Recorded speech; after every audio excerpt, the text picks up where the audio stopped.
Well, the biggest breaking news as of today is that Patterson was just sold, or at least they signed the paperwork to be acquired by a company called Patient Square Capital for $4.1 billion. Now, the interesting part of this exchange is that it will move Patterson off of the trading docket. They'll no longer be a publicly traded company and yet will return back to a privately held company within Patient Square Capital.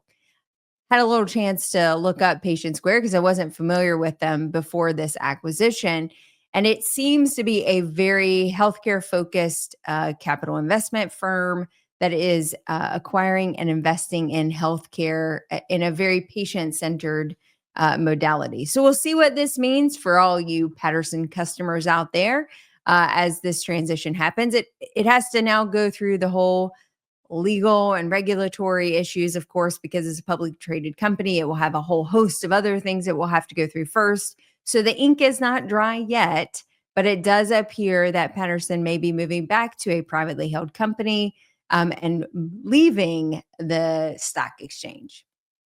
Couple of interesting other updates. Last week I felt very forthcoming with the information to let you know that the Corporate Transparency Act had been stalled a bit. In fact, I was ahead of both my accountant and my husband, who told me 4 days later. He said, "Hey, did you know?" And I said, "I guess you are not a fan of the show because I had talked about that on Wednesday." I digress. Anyway, as we talked about that, there's been a lot of retaliatory efforts in the courts against some of what many might argue were overreach acts and regulatory issues that were coming out of many of the different departments within the US government. We talked about the Corporate Transparency Act last week. Well, this week, Texas once again comes out as the stalwart state blocking the overtime expansion. Now, if you don't remember, this came out in May earlier this year. It was a bill, or not really a bill because it came straight out of a regulatory agency, but it was a new proposal that would change the way that overtime would be paid to employees. And they would be eligible for overtime much quicker than they would be now, including salaried employees, which many of us use as a protection mechanism for those who work maybe longer hours, but you pay them a fair wage for that time. It was going to start expanding overtime opportunities to those as well.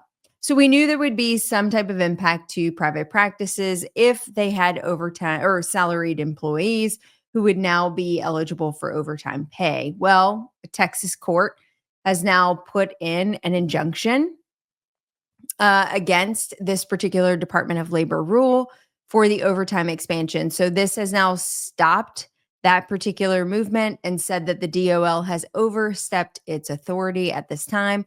We'll see what this means. Again, when these regulatory bodies make these, new proposals and try to push out new rules, it falls in this weird place because it's really not a bill or legislation. So just like the Corporate Filing Transparency Act that went into pause last week because of an injunction from a Texas judge, now we have the Department of Labor's expansion of overtime also now in a stalemate.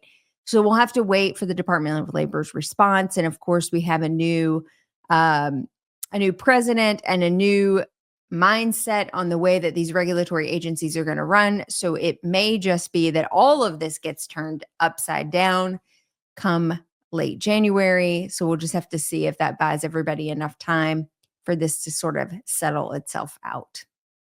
The ADA, if any, I saw a post today actually talking about why should I join the ADA? It was $1,500 or whatever the dues for that particular person was. And I think they were younger dentists, and basically saying like, why should we be a part of this particular group?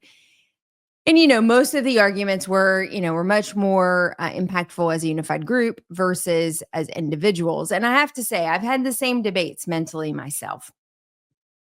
Do I maintain my membership with the ADA? I don't always agree with the decisions that they make, but I can definitely buy into the idea of unity. Well, I found this recent news article very interesting. The American Legislative Exchange Council is now adopting the ADA's proposal model for access and workforce model. So, what does that mean? Well, the ADA crafted a workforce model for dental jobs, helping to strategically come up with recommendations that the government can then look for if they're going to come up with legislative or legislative involvement to dictate how dental jobs are solved. Well, it was the ADA's model legislation that is ultimately going to be their reference document when they sit down and start crafting some of this legislation. Well, that's really important. And that the ADA took the time, they had volunteers and paid staff that took the time to build that model legislation and then put it forth to the Human and Health Services Task Force, who was tasked at looking specifically at the Dental Access Model Act. And now they're going to reference back to the ADA. And their model legislation to help support where we go from here. Well, that's really important, right? Isn't that why we joined the ADA? Isn't that part of the reason we're a member? Is now the ADA is a participant in that decision making. The government isn't making those decisions on its own without the input of those who know it best, who are on the front lines in the trenches every day performing dentistry. Nope, they're getting their suggestions exactly from the people who should be providing them. Some of the interesting things that are in that model legislation that are up for discussion: authorization of expanded function dental auxiliaries based on the legislation enacted in Wisconsin, authorization of oral preventive assistance based on a pilot program created by the Missouri Dental Association, and model teledentistry regulations based on a current Iowa law. So because the ADA is a national organization, it has representatives from all over. You see model legislation being a compilation from all different states, success stories, best practices for how to solve some of the dental access model and also the dental workforce issues that we're all currently facing. And with that, that's the news.